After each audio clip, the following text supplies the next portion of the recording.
को जातिवादी संगठन कहे या कुछ भी कहे, और बीजेपी के लोग ये कहते हैं कि साहब हम हिंदुत्व को बढ़ावा दे रहे हैं, तो देखा जाए तो वो भी हिंदू है और रामजी लाल सुमन भी धर्म से हिंदू है। तो जब आप आपस में ही एक ऐसा संदेश दे रहे हैं, गलत संदेश दे रहे हैं, और उसके बाद आप लोग ये उम्मीद करते हैं कि समाज में जातिवाद ना बढ़े, जातिवाद फैलाने वाले भी आप लोग हो, जहां जाति जाति करने वाले भी आप लोग हो। अगर रामजी लाल सुमन दलित समाज से आते हैं और वो हिंदू नहीं आपने मान रहे हो, उनकी किसी बात को लेके आप एक राजनीतिक स्टंट कर रहे हो।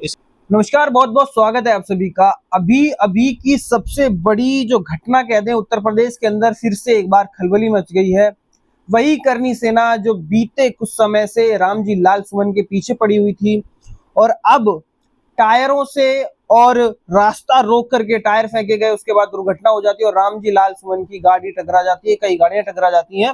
क्या एक बार फिर से सुरक्षा पर सवाल करें या फिर कहें कि कानून व्यवस्था से भी ज्यादा बड़ी है करनी सेना? तो डॉक्टर साहब है हमारे साथ में, और अखिलेश यादव का पूरा ट्वीट जो है उसमें बोला गया है, सारी चीजें समझाई गई हैं तुरंत, ये सारी की सारी कि घोर निंदनीय है, काफी चीजें हैं, विशेष चर्चा करते हैं। डॉक्टर साहब स्वागत पहले आपका। जी बहुत बहुत धन्यवाद। फिर से एक बार करनी सेना एक्टिव हो गई है और इस बार तो ये मान के चलिए बाल बाल बच गए रामजी लाल सुमन। क्योंकि रामजी लाल सुमन के ऊपर जो आज ये कायराना हरकत की गई है, घोर निंदनीय है। इसको लेके उत्तर प्रदेश के सबसे बड़े नेता, समाजवादी पार्टी के अध्यक्ष और पूर्व मुख्यमंत्री अखिलेश यादव जी ने कहा है कि उनके काफिले को रोककर जिस तरीके से ढेर सारे जो टायर, सैकड़ों की संख्या में टायर इकट्ठे किए गए, टायरों को फेंका गया और पत्थरों को मारा गया, जिससे कि जो गाड़ियां हैं, गाड़ियों के काफिले में टक्कर हुई और कई लोग वहां पे घायल हुए।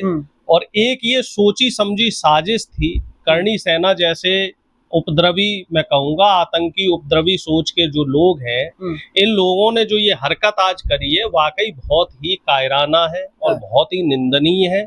और एक सोचने का विषय है कि ये लोग किस तरीके से अब एक मतलब छिपके वार करने लगे हैं। पहले तो ये सामने से हमला कर रहे थे, अब ये छुपके हमला करने लग गए हैं। और मैं ये मानता हूं, मेरा ये आह्वान है, क्योंकि वो दलित समाज से आते हैं, बहुजन समाज से आते हैं, तो केंद्र सरकार को उन्हें Z+ सुरक्षा देनी पड़ेगी। वो सिर्फ एक दलित सांसद नहीं, वो पूरे बहुजनों की आवाज है।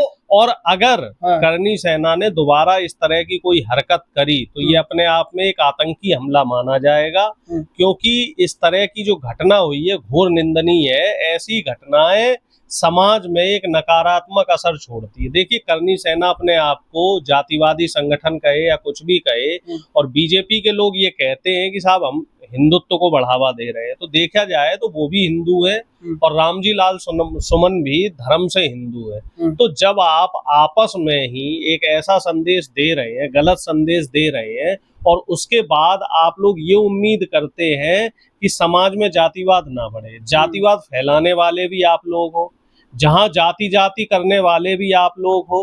अगर रामजी लाल सुमन दलित समाज से आते हैं और वो हिंदू नहीं आपने मान रहे हो, उनकी किसी बात को लेके आप एक राजनीतिक स्टंट कर रहे हो। इसे हम राजनीतिक स्टंट ही कहेंगे, क्योंकि अगर उस बात को लेकर किसी भी सेना या किसी भी तरह के संगठन को कोई समस्या होती तो वो कोर्ट का दरवाजा खटखटाते, पुलिस का दरवाजा खटखटाते, बल्कि इन्होंने जो कानून हाथ में लिया है। और अभी तक एक देखने वाली बात ये रही, इस वाकये को 1.5 महीने से ज्यादा का समय हो गया है, लगभग 50 दिन हो गए हैं, और योगी आदित्यनाथ के मुंह से एक भी शब्द नहीं निकला है। तो सबसे बड़ा जो इशारा है वो एक इशारा ये हो रहा है कि कहीं ऐसा तो नहीं कि योगी आदित्यनाथ ने इनको शरण दे रखी हो, क्योंकि योगी आदित्यनाथ जी भी उसी जाति से आते हैं जिस जाति से रामजी ये करनी सेना के लोग आते हैं। अखिलेश यादव जी ने अभी जब वो आगरा गए थे तो एक बहुत प्रेस कॉन्फ्रेंस करके बहुत बड़ा खुलासा किया, और जिले वाइज उन्होंने बताया कि गाजियाबाद में कुल कितने चौकी इंचार्ज हैं और उनमें से सिंह कितने हैं, यानी कि ठाकुर कितने हैं। इसी तरीके से प्रयागराज, लखनऊ, आगरा सभी जिलों का विवरण अखिलेश यादव जी ने दिया है। और इस बात में कोई भी गुरेज नहीं है कि इस समय 70% से ज्यादा जो SSP है, जो चौकी इंचार्ज हैं, जो थाने इंचार्ज हैं, वो ठाकुर साहब लोग हैं। और इसी वजह से करनी सेना जैसे ये जो संगठन है, इनकी जो अंदर से जो मनोबल है वो इसी वजह से बढ़ रहा है। नहीं, उन्होंने चैलेंज किया था माफी मांग लो समय रहते, लेकिन ये भी तो कहीं ना कहीं हट पर थे। और उन्होंने पहले बोला हमारे महापुरुषों को जिसने गलत बोला, फिर चाहे कुछ भी हो जाए, हम तो संविधान को भी पीछे समझते हैं जब महापुरुष और धर्म की बात आती है। ये देश हमारा संविधान से चल रहा है, गणतंत्र से चल रहा है, लोकतंत्र से चल रहा है, और जो व्यक्ति संविधान को नहीं मान रहा है इसका मतलब वो व्यक्ति देश में आस्था नहीं रखता और वो व्यक्ति देशद्रोही है। देश से बड़ा कुछ नहीं, देश के संविधान से बड़ा कुछ नहीं, फिर चाहे वो कोई भी हो, आप, मैं हूं या आप हो, अगर हम देश के संविधान को मानते हैं यानी कि हम देश के नागरिक हैं और हमारी हमारे देश के प्रति आस्था है। और ऐसे संगठन जो देश के संविधान को नहीं मान रहे यानी कि वो देश में नहीं, मैं उनके प्रति, जो देश के प्रति उनकी आस्था नहीं है, तो ऐसे लोगों पर बीजेपी की डबल इंजन सरकार को कानूनी कार्रवाई करनी चाहिए। ऐसे लोगों के घर को बुलडोजर से तुरंत बुलडोजर कार्रवाई कर दे। हालांकि मैं उसके खिलाफ हूँ, मैं तो योगी आदित्यनाथ जी की बात कर रहा हूँ। योगी आदित्यनाथ जी ये कहते हैं कि जो देश को नहीं मानता, संविधान को नहीं मानता, कानून को नहीं मानता, तो उनके घर वो बुलडोजर से उड़ा देंगे, 100 की स्पीड में उड़ा देंगे। तो हम ये कह रहे साहब 100 की स्पीड में नहीं उड़ा रहे, आप 50 की स्पीड में उड़ा दो। जब एक गरीब बच्ची का घर आप उड़ा सकते हैं, उसका वीडियो वायरल हो रहा था, आपने भी देखा होगा कैसे वो अपनी किताबें लेके घर से निकली थी और उस बच्ची का घर आपने बुलडोज कर दिया, ऐसे बेकसूर लोगों के घर आपने उड़ा दिए। तो जो इस तरह के लोग हैं, जो संविधान को नहीं मानते हैं, जो देश को नहीं मानते, जो लोकतंत्र की व्यवस्था को नहीं मानते, चुने हुए प्रतिनिधि को, जो लोकतांत्रिक व्यवस्था से एक प्रतिनिधि चुन के संसद में जाता है, आप उसे किसी भी तरीके से नुकसान पहुंचाने की कोशिश कर रहे हैं, तो ये इसका मतलब है आप देश की एकता और अखंडता को तोड़ रहे हैं। और ऐसे अवांछनीय तत्वों पर कानूनी कार्रवाई होनी चाहिए, पुरजोर तरीके से होनी चाहिए। और योगी आदित्यनाथ जी अगर इस तरह की कार्रवाई नहीं कर रहे हैं, इसका मतलब योगी आदित्यनाथ जी इस घटना में शामिल हैं, मुख्यमंत्री इस घटना में शामिल हैं। मुख्यमंत्री जी पूरी तरीके से उन लोगों को सह दे रहे हैं। हमें अखिलेश यादव ने इस मुद्दे को इतना ज्यादा बड़ा बना दिया, वो यही कह रहे हैं कि इन्हें अखिलेश यादव पे ज्यादा हैंग है, और वो भी कह रहे हैं कि ना पीडीए झुकेगा ना ये मुद्दा वो भी तो खींच रहे हैं। आप ये बताओ साहब, किसी सांसद के घर पे आप हमला कर दो, सांसद के बच्चों को आप जान से मारने की धमकी दे रहे हो, उसकी जीभ काटने की बात कर रहे हो, और फिर नेता अगर अपने सांसद का पक्ष नहीं लेगा तो आप कहोगे कि साहब आपका नेता कैसा है, वो तो पक्ष नहीं ले रहा है। हमारे कई नेता, इंडिया गठबंधन के नेताओं ने भी, कांग्रेस के नेताओं ने भी रामजी लाल सुमन से व्यक्तिगत रूप से मुलाकात करी है, राहुल गांधी जी ने भी उनसे बातचीत करी है।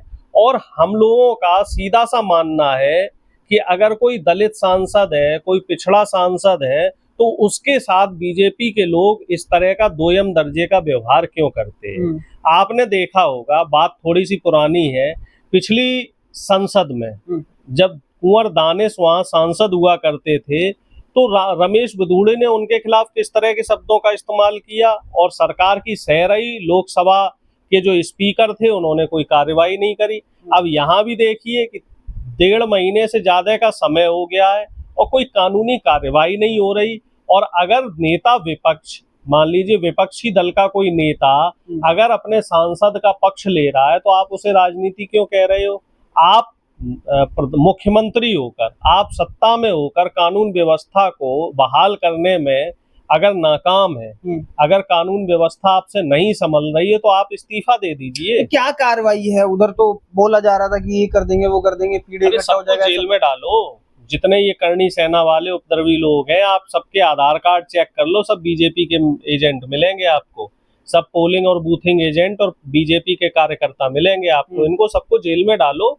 कानून सबके लिए बराबर होना चाहिए। ऐसा थोड़ा ही कि आपका वोटर है और कानून हाथ में ले रहा है तो आप उसे छोड़ दोगे। क्या करेंगे अगर नहीं कार्रवाई हो रही है तो? देखिए, हम अपनी कानूनी तरीके से लड़ाई लड़ेंगे, हमारे पास और भी तरीके हैं। हम धरना देंगे और विरोध प्रदर्शन करेंगे, कोर्ट के दरवाजे खटखटाएंगे, पुलिस में जाके FIR करेंगे, और इस तरह से डरने वाले नहीं है कि आप हमारे ऊपर कायराना हमला कर दो, हमारे नेताओं के ऊपर आप अटैक करोगे, उन्हें जान से मारने की धमकी दोगे, उन्हें घायल करोगे, तो हम विपक्ष के लोग शांत बैठ जाएंगे, ऐसा नहीं होगा। इससे पहले भी आपने देखा होगा राहुल गांधी जी के ऊपर ईडी की जो कायराना कार्यवाही हुई थी, उसको लेके तमाम पूरे देश भर में कांग्रेस के कार्यकर्ताओं ने विरोध प्रदर्शन किया।